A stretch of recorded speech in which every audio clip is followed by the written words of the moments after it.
Alright, you guys, check this out. I've got a really nice game with the French defence to share with you. Almost perfect from my perspective. My opponent didn't play quite so well, but it's pretty good. And we start very solid, very theoretical.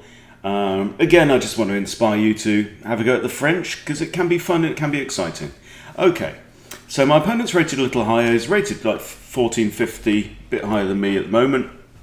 He starts with e4, we have e6, and now knight to f3. This is the knight variation. Pretty much in the French defence, you'll play d5 on move 2 against more or less anything. You need to compete for the centre. And now white advances the pawn to e5. So now I'm thinking, oh, I can get in c5, and now he can't play d4, because I'll just take and trade my wing pawn for his centre pawn, yeah? But he has other ideas, because he plays c3 now. And this, playing that before d4, then supports d4. So if I take, he's going to take back with his c pawn as well. Okay, so out comes the knight. Yeah, he's looking at this pawn. This pawn is defended. But this is all book stuff right now. And now d4. Okay, so he's playing well. Queen to b6, again very solid. So, you know, what you're doing very often with the French is you're building up pressure against the d4 pawn. This c3 move is very often played at the intermediate level, not so popular at the top levels, it seems. Okay, now bishop e2, again, very standard. I do play the same bishop e7. Now, the machine actually said that I should have put my knight on e7. So here's the idea, right? With knight on e7, the knight can come to g6, and then maybe we'll be competing more against e5 at some point, but not right now. So anyway, so I play the bishop to e7, and castles. And now I play the f6 break. This is the second major break after c5, f6, and basically the idea is if the pawn takes, you recapture with a knight. So you've got kind of free development, you've got good control of the centre with both knights out, and this pawn has gone, and we've opened up a line towards His Majesty. So white's having none of that and fires out his bishop. Now, here again, inaccuracy. The computer really wanted me to take the pawn. So for the next 3 moves, it's saying, you should take the pawn, take the stupid pawn. What are you doing? What are you doing? Take the pawn. So I didn't take the pawn. So instead I capture on e5, because it's like trade on wing pawn for a centre pawn. Okay, fair enough. And now white captures with a counter attack. So his bishop is under threat, and he goes, aha! But now I can capture, but he's captured outwards, right, with his d-pawn. And now look who's got all the pawns. Whoa. I've got 3 pawns in the 2 centre files. White has got zip in the centre files. Now, here again, the computer goes, why didn't you take the free pawn? It's free stuff, you doofus. But here I capture with the bishop, okay? So I've got now bishop and queen lined up against the king, and the computer is just fuming because I didn't take the free stuff. I didn't even notice the free stuff. But white still has a problem. He has to do something with his bishop. So now,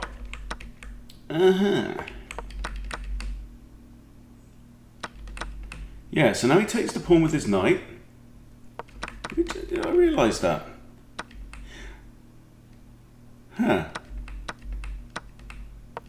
Anyway, so he takes the pawn with his knight. I just developed my knight. So I'm getting ready to castle kingside, get my rook onto this now semi-open f-file. And I'm feeling okay, and I like the fact that I've got this central control. Very often it's the key thing in the French, and I really like to play for this. I'd like to capture towards the centre. I want to get central pawn advantage. Anyway, the computer's going, you're a fool because you haven't taken the free stuff. Okay, but these are only like inaccuracies. So knight takes knight, and of course I capture towards the center again with b takes c6. So now I have these nice 3 central pawns to white's kind of 1, and now b4 is played, bishop back to e7 because d6 is not available, and bishop comes in now to harass my knight. I castle, bishop comes back to harass the queen. So white's saying, hey queen, get off this diagonal towards my king, right? So I'm like, fair enough, because actually, look, I have another perfectly serviceable diagonal right here. So that's fine by me. With ideas, maybe put my bishop on there, capture this pawn with check, king has to move, bishop retreats, and we've eliminated Harry on the white side. And now we have bishop d3. So maybe white's got ideas of his own about attacking me down in this corner. And now e5, right? And this is where it all goes horribly wrong for my opponent, okay? So the bishop can't go there, could kind of go there, maybe, but he drops the bishop back, right? And now I simply push e4. So now I've got this light squared pawn chain, and I'm attacking this bishop here. Now, this bishop can't get through this big fence of pawns, right? And he can't go here because bishop takes, right? So white now here plays a bad move. Bishop back to c2. And you have to say, look, what is the reasoning behind that move? Because he's still looking at this fence, right? He can't go here. He can't go here. He can't even really go here, right? So what is this bishop doing? Is he just going to sit back and wait for this pawn to move later on in the game and then maybe think about coming at black? I don't know. So clearly the better move would have been to put the bishop on e2, where at least it's got some scope, and also, importantly, helps prevent this knight from coming into the game. All right, so now, bishop to d6, simple chess, right? I've got a target, let's line up some pieces behind each other, right? And let's fire off at that. So what's white gonna do here, right? There's no blocking with the bishop. This bishop's out of it, this knight hasn't developed, and this rook hasn't developed yet, right? So he's kind of behind in development. And we're on move 17 now. I, on the other hand, am castled. Now, yes, I still have my French bishop, the light squared bishop is still on c8. However, you know, this bishop can dive in at any point and start to help out, right? It's not as useless as it might seem. So this is pretty much forced. Yeah, he could also have played h3, and then I can drop my bishop in there, and he doesn't lose the pawn, but king has to move. But so here he thinks that the biggest threat is coming on the dark square, so he pushes g3. So now, look, in comes the bishop. This is the bishop's first move in the game. Comes in and attacks the rook here, also controlling this square, right? Rook moves, and now in comes the knight. Okay, this is the knight's, second move in the game. Comes here to here. And all the pressure is starting to pile on this king now. And white is really regretting having this bishop out of the game, this knight out of the game, this rook out of the game, right?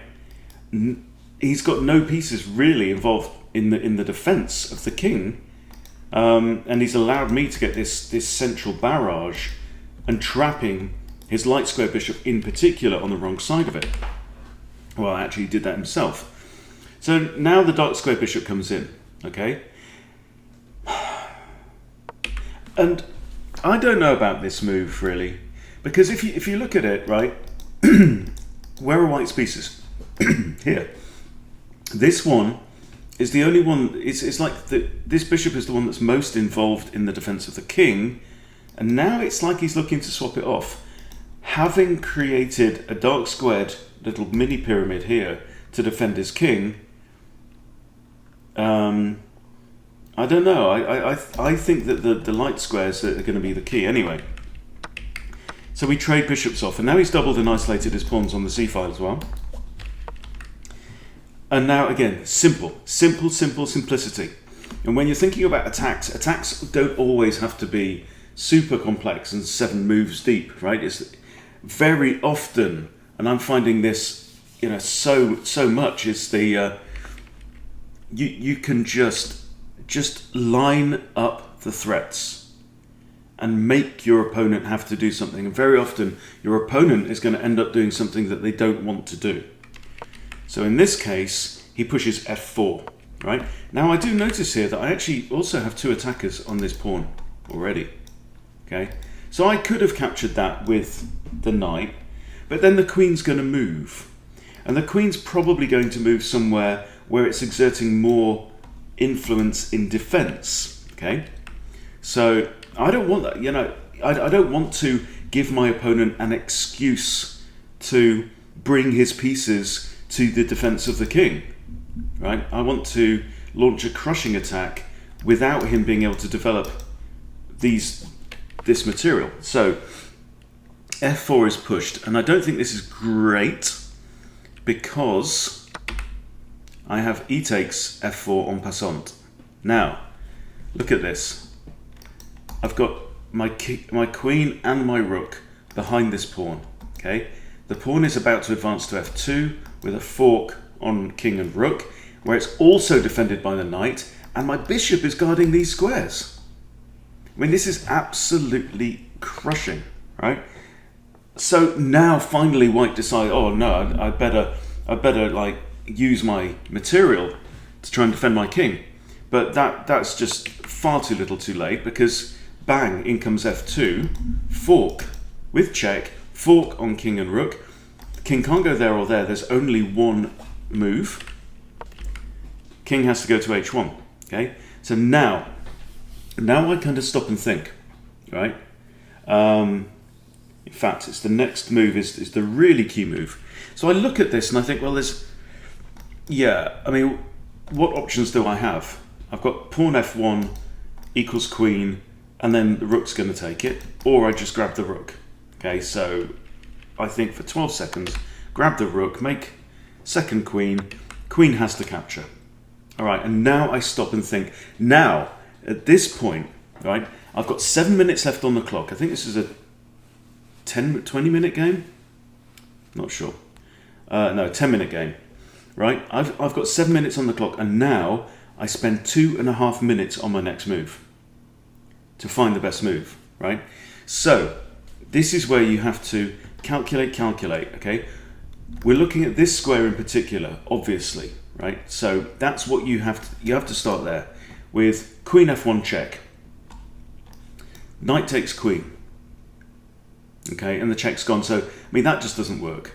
So, but, even I was thinking there, queen takes queen, bishop takes queen, knight takes bishop, rook takes, and nothing's gained at all. In fact, I think I calculated that I lose a piece with that exchange, right? So I spent a while on this, and I didn't even see that. Look, knight takes, and then white just goes, all right, done. I've got your queen. But yeah, I thought this through. So you have to think, okay, my queen down. He's a queen down. Oh, but so it's equal. Now I'm a bishop down, and I can't take because I'm now up an exchange, but then I'm down a bishop, right? Or down down material anyway. So it just doesn't work. So what we're looking for is a simple move that adds to the attack, okay? This bishop is doing a great job, right? Looking at f1, preventing the king from going to g2. This knight is doing a great job. Right? It's looking at that pawn, it's looking at that square, okay? The bishop's also defending the knight. The queen and the rook are doing a great job, okay? Should this knight ever move, we've got queen in there, and this is just an absolute nightmare for white, okay? What isn't involved in the game? This guy, right? Rook A to E8, attacking queenie, right? Queen cannot go there because everything is lined up against her. All the king's horses and all the king's men are looking at that square, right? White now takes only 9 seconds. We've got 4.5 minutes left on the clock. Takes only 9 seconds and plays this. And that's white's last move of the game because the knight comes into here with check. The king can't move because the bishop's guarding this square. The only legal move is queen takes, and then queen will take, and it's going to be all over on the next move. All right. So poorish move. Let's have a look at the analysis on this. Okay, it's got me at 96.9. That's fantastic. All right, so book, book, book, book, book, book, book, book, book, book, book. Good. Okay, so it's actually got white slightly up here. So here it says that the best move is knight to there. And then what you should do is always look at show line, right? Rather than just trying to remember that's the best move. What's the line? Okay, well, this is what it wants me to do. Pawn will take, queen takes, and then, okay, knight to here. And we've got pressure. Look, 2 attackers, only 1 defender against the e5 pawn. Okay, fair enough. So just click back. Okay, but bishop goes to here and white castles. Okay, castling is best. And here it's got us pretty even. Now f6 is best. Okay, so it's liking this pawn break. You've got to come at the center in the French. Okay, something's got to happen for this bishop to get involved in the game. Yeah, I mean, in some cases the bishop can kind of wriggle around and find a way into the action. Okay, and this is a mistake from white. Why? Because he's hung a pawn, right? But I'm not interested in that pawn, or I didn't see it. I capture on here. It says that's good, and now it's got us completely zero, completely equal. Okay, that's good. But again, it wants me to do this. And it says this is an inaccuracy. What was the best move? Obviously, queen takes b2. Okay, so, but I capture with the bishop here. It says it's not too bad. Knight comes in, and it says this is excellent. Excuse me, excellent. What was the best move? Oh, queen takes b2, right? So anyway, it likes that move. Now knight takes, I capture with the pawn. Best again, capturing inwards, generally a wise plan. That's best, that's best, that's best, that's best, and that's not. Okay. I mean, the thing is, like I said when we worked through it, I've got 2 good diagonals. I don't really care which one I use. Okay, so queen back here is best. So what should white have played there? Should have played developed his knight. Okay, look, this knight is only 2 jumps away from here. If white had got his knight to f3, completely different game. Okay, it just again it shows the vital importance of development. Don't get carried away with early tactics before you've finished development. I mean, arguably white never actually gets out of the opening in this. So moving his bishop, I mean, how many times has this bishop moved? Right? So he's trying to do everything with his bishops right now. Anyway, queen comes back best. Bishop there, inaccuracy, obviously, because this pawn is going to start making progress up the board, and we're going to chop the board in half and leave half of his bits on the wrong side of the Great Divide. But look at where my pieces are, right? Look, my piece is here, his piece is there, okay? And we're going to slice this board in half and leaving all his pieces on the wrong side. Okay, so what should he have played here? Let's see what he should have played. Develop his knight. It's not rocket science. You know, these principles are there for a very, very good reason and through centuries of trial and error. So don't ignore it. Okay, that's a mistake. Why is that a mistake? What should you have played? Okay. Well, we end up doing this anyway later on, but, you know, white decides he hasn't moved his bishop enough, so now he puts his bishop there. Now I go forward, and it doesn't like this move. So this bishop should have gone to here, but he doesn't. He retreats to there, which is wrong. So what should I have played here? Knight in. Okay, so there's a tactic here. Do you see the tactic that the computer found that I didn't find? Okay, so the tactic is, whatever like white does, that I would play e4 with an attack on this bishop, but more than that, discovered threat of checkmate.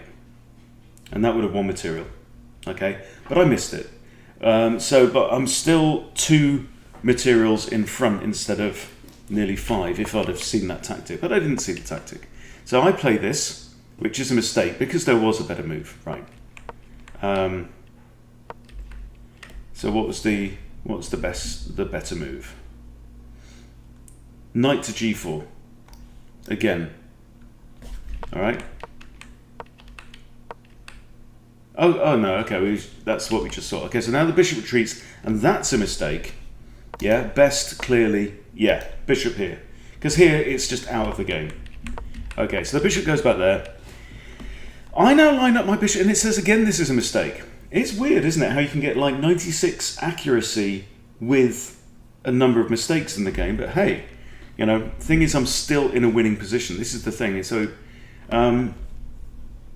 for some reason it doesn't like this, but it is forcing, you know, I force my opponent to mess around with his pawns. Best move here, again, knight in. Okay, so that's threatening mate in 1.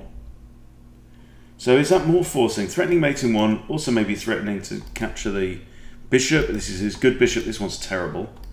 But I play this one. And now he plays that, which is good. And my bishop comes in best. Rook to there is okay. I mean, it's forced. He's got to save his rook, right? Now the knight comes in best. This is a mistake. Tradey. Queen across, okay? Again, threatening mate in 2. So queen takes that, check. King has to go there. Queen takes h2, checkmate. Again, forcing. This is an inaccuracy because it loses material, okay? The best move is sacking the rook, or sacking the exchange anyway. So bishop takes, queen takes, and maybe he lives to fight another day. Again, this knight is just begging to come in at some point and just help out, but hey. So he plays this.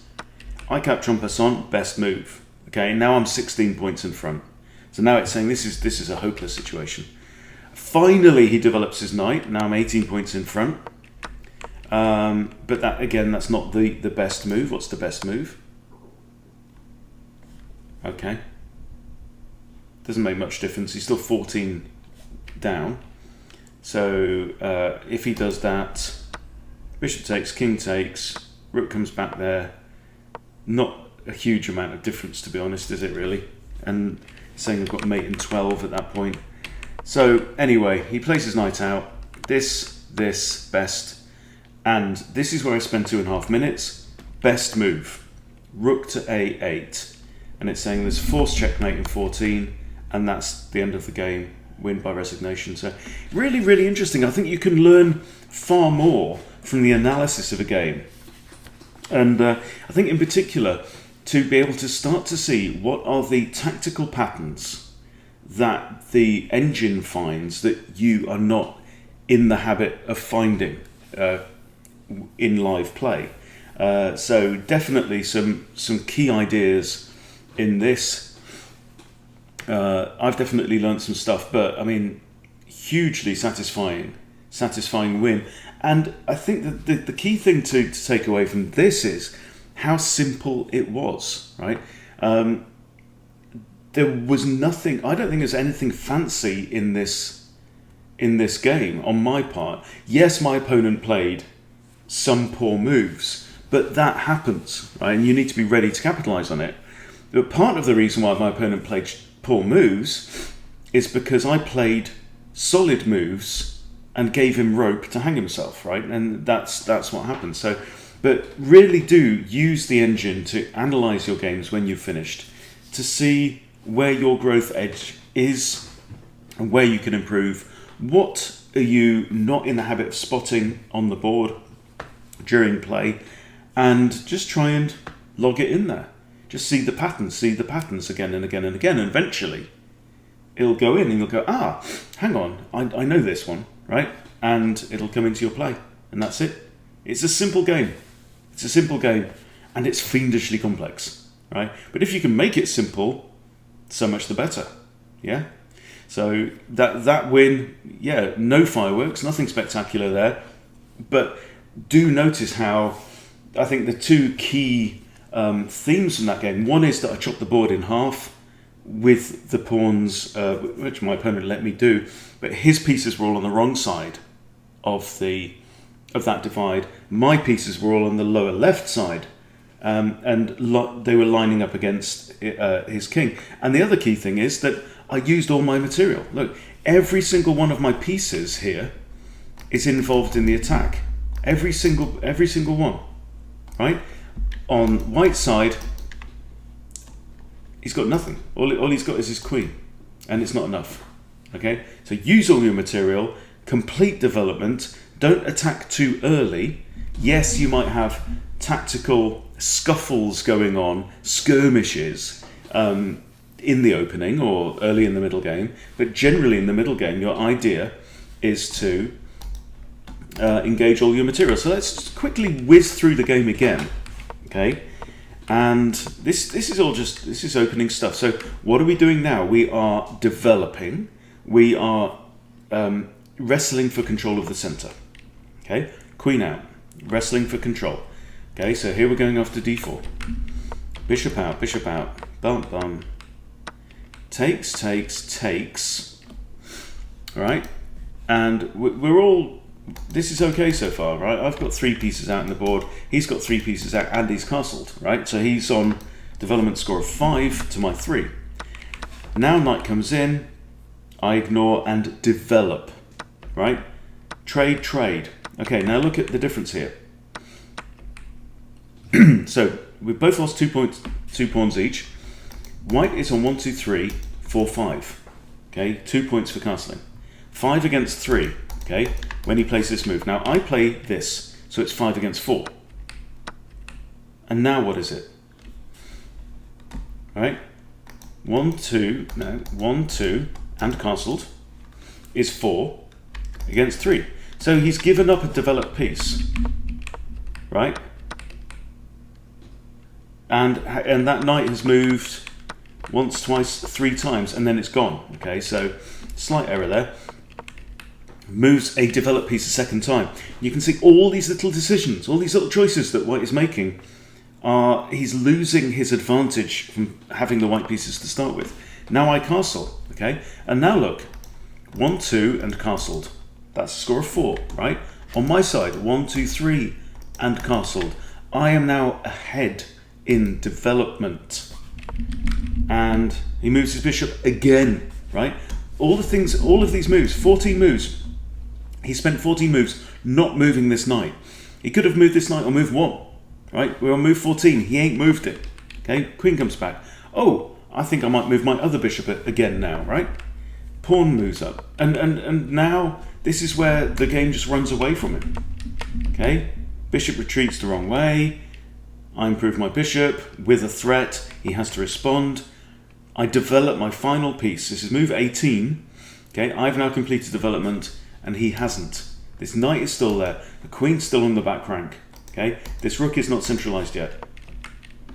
He centralizes that rook. Trade, and huge threats. And because I've managed to get my pawn up here, right, I'm just throttling, choking his position, and that's it. Okay, you see how quickly the game can unravel and resolve itself.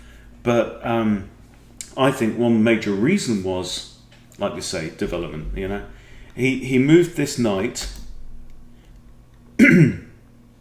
on move 23, and it was too late, right? So it's now this knight is controlling some key squares, right? But not on move 23 when you're about to get finished off. Okay, so there you go. Hope that's been a useful lesson for you. Thank you for watching. Please subscribe to Chess Boot Camp if you haven't subscribed, and I'll see you soon.